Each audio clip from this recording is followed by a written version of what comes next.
السلام علیکم ورحمۃ اللہ۔ الحمد للہ وکفا وسلام علی من لا نبی بعد۔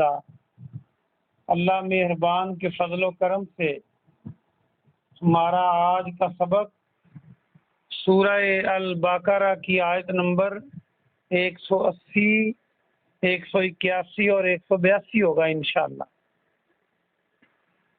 اعوذ باللہ من الشیطان الرجیم، بسم اللہ الرحمن الرحیم۔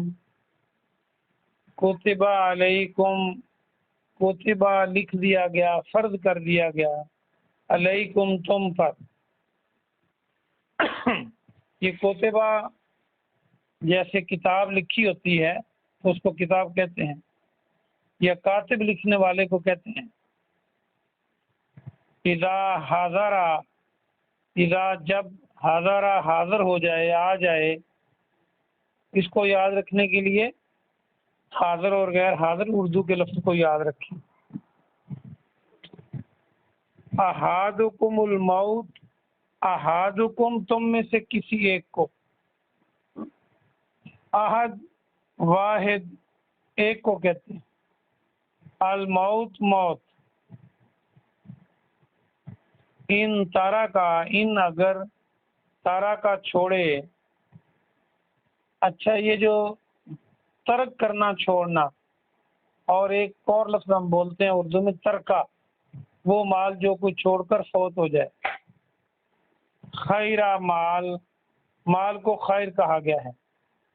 للوصیۃ، وصیت کرنا، للوالدین، والدین کے لیے، والاقربین، اور قربت والوں کے لیے یعنی رشتہ داروں کے لیے، بالمعروف اچھے طریقے سے، حق کا حق ہے، علی المتقین متقیوں پر، پرہیزگاروں پر۔ اس آیت کا با محاورہ ترجمہ سنیں۔ تم پر فرض کر دیا گیا کہ جب تم میں سے کسی کو موت آئے اور اگر وہ مال چھوڑے تو والدین کے لیے اور قریبی رشتہ داروں کے لیے اچھے طریقے سے وصیت کر دے، یہ پرہیزگاروں پر حق ہے۔ فمم، پس جو، بدلہ، بدل دے اس کو، بعد ما، بعد اس کے، سمعہ، اس نے اسے سن لیا۔ سمعہ، سماعت اردو کا لفظ یہیں سے بنتا ہے۔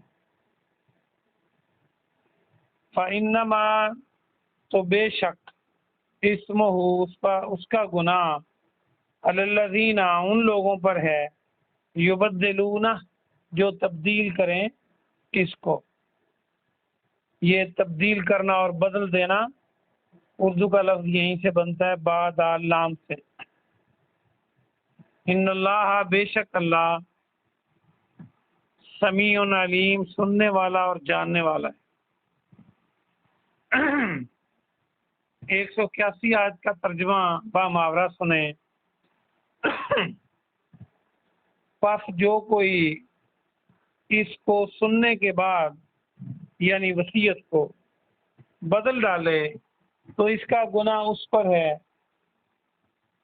جو اس کو تبدیل کرے، بے شک اللہ تعالیٰ سننے والا جاننے والا ہے۔ یقینی بات ہے، وصیت کو جو بدلے گا، سن کے جھوٹ بولے گا، اسی پر گناہ ہوگا۔ اگلی آیت، فمن خافا، پس اگر، فا کے معنی پس، من جسے، خافا خوف ہو، اردو کا لفظ خوف یہیں سے بنے گا، خافا۔ من موسن، من سے موس، وصیت کرنے والا، موسن، اگر میم ہٹا دیں اور واو اور سواد رکھیں آگے یہ لگائیں تو وصیت بن جائے گا تے لگانے پر۔ اگر خوف ہو وصیت کرنے والے سے، یعنی جو مر رہا ہے، اگر اس سے خوف ہو، کیا خوف ہو؟ جانفن، طرفداری کا، یہ نیا لفظ ہے، اس کو یاد کریں، جانفن۔ او اسمن، یا گناہ کا، فاصلح پس وہ اصلاح کرا دے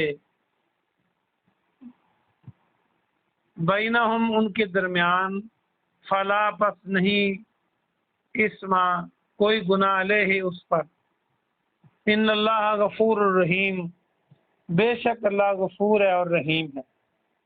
یہ 3 آیتیں ہوئیں، تو آخری آیت کا با محاورہ ترجمہ سنیں۔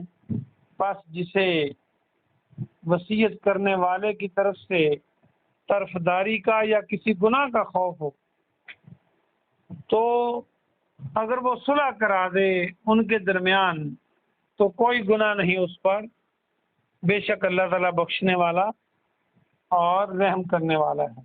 یہ 3 آیتیں ہوئیں اور بہت آسان الفاظ تھے، بس ایک نیا لفظ تھا جانفن، وہ آپ یاد کریں، باقی سارے لفظ آپ نے پڑھے ہوئے ہیں۔ آئیے ہم اس کی تفسیر دیکھتے ہیں۔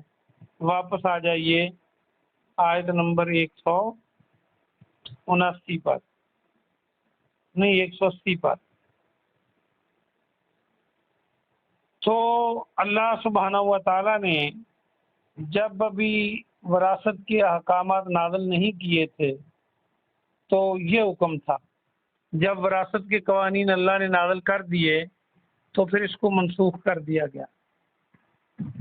صحیح بخاری میں پیارے نبی جناب محمد رسول اللہ صلی اللہ علیہ وسلم سے حدیث بھی ہے کہ وراثت کے قوانین نازل ہونے کے بعد جو اللہ نے جس کا حق تھا دے دیا، اب کسی پر یہ نہیں ہے کہ وہ وصیت کرے۔ ہاں، وصیت صرف اسی کی ہو سکتی ہے اس کے بارے میں جو وارث نہ ہو، جو مرنے والے کا وارث نہ ہو، جن کو یہ مال دولت ملنا ہے، ان کے لیے وصیت کرنا جائز نہیں ہے۔ اور جو وارث نہیں ہے ان کے لیے وصیت آپ کر سکتے ہیں، اور وہ 1/3 سے زیادہ نہیں کر سکتے۔ اپنے مال، سارا مال اللہ کے نام پہ نہیں دے سکتے آپ، یا کسی کو دینے کا نہیں کہہ سکتے، 1/3 مال آپ کہہ سکتے ہیں۔ ایک تو یہ مسئلہ ثابت ہوا۔ دوسرا یہ مسئلہ ثابت ہوا کہ یہ وصیت اب ختم ہو چکی۔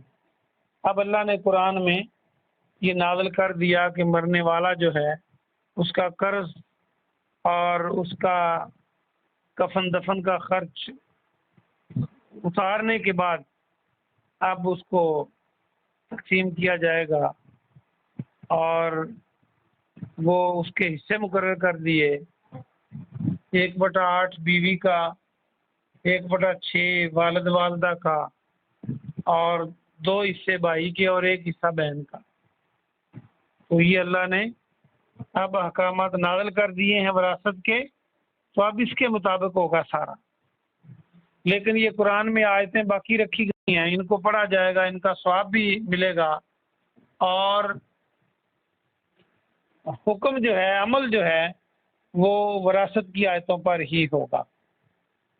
تو اس میں اللہ نے فرمایا کہ والدین کے لیے اور قریبی رشتہ داروں کے لیے وصیت کریں۔ اگلی آیت میں فرمایا کہ جو کوئی وصیت کو بدل دے تو اس پر گناہ ہے جو بدلیں۔ سننے کے بعد ہمارے معاشرے میں آپ نے دیکھا ہوگا، مرنے والے کے بارے میں لوگ ایسے ہی کہہ دیتے ہیں کہ اس نے مجھے یہ کہا تھا، اس نے مجھے یہ کہا تھا۔ تو یہ ساری بات غلط ہے۔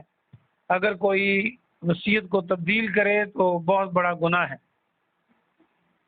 اور جو سننے کے بعد کرے، آج کل خاص طور پہ کوئی فوت ہو جائے تو کہیں گے جی میں نے اس سے اتنا پیسے لینے تھے، یہ میرا معاملہ تھا۔ تو جو ایسا مال کھائے گا وہ حرام مال کھائے گا۔ اللہ تعالیٰ ہر چیز کو سنتا اور جانتا ہے۔ اور آگے فرمایا کہ اگر وصیت کرنے والے سے ڈر ہو کہ وہ طرفداری کرے گا، جانبداری کرے گا، تو یا پھر وہ کسی گناہ کی وصیت کر جائے، تو جب لوگوں کو پتہ چلے تو ان کو چاہیے کہ وہ اس کو ٹھیک کرا دیں، تو پھر کوئی گناہ نہیں، اللہ تعالیٰ معاف کرنے والا ہے۔ اور مرنے والے کو یہ نہیں چاہیے کہ گناہ کی وصیت کر جائے، چونکہ اگر آپ کی وجہ سے کوئی نیک کام پہ لگتا ہے تو آپ مرنے کے بعد بھی آپ کو اس کا ثواب ملتا رہتا ہے۔ اور اگر کوئی آپ کی وجہ سے، آپ کی تعلیم سے، آپ کی وصیت سے، آپ کے طریقہ کار سے، یا آپ نے کوئی برا کام نکالا ہے دین میں اور وہ لگ جاتے ہیں، تو جتنا گناہ ان کو ہے اتنا گناہ اس کو بھی ہوگا۔ اس لیے ہمیں بچنا چاہیے بری نصیحت کرنے سے اور وصیت کرنے سے اور بدعات کے نکالنے سے۔ ایسا نہ ہو کہ ہم فوت ہو جائیں اور لوگ برائی کرتے رہیں تو پھر ہمیں بھی اس کا گناہ ہو، یا ایسے برائی کے کام نہ چھوڑ جائیں کہ جس پہ لوگ عمل کریں اور ہمیں بھی گناہ ہو۔ اللہ پاک سے دعا ہے کہ اللہ پاک آپ کو اور مجھے عمل کی توفیق عطا فرمائے۔ سبحان ربک رب العزت عما یصفون وسلام علی المرسلین والحمد للہ رب العالمین۔ کوئی سوال ہو تو آپ پوچھ سکتے ہیں کسی بھی لائن۔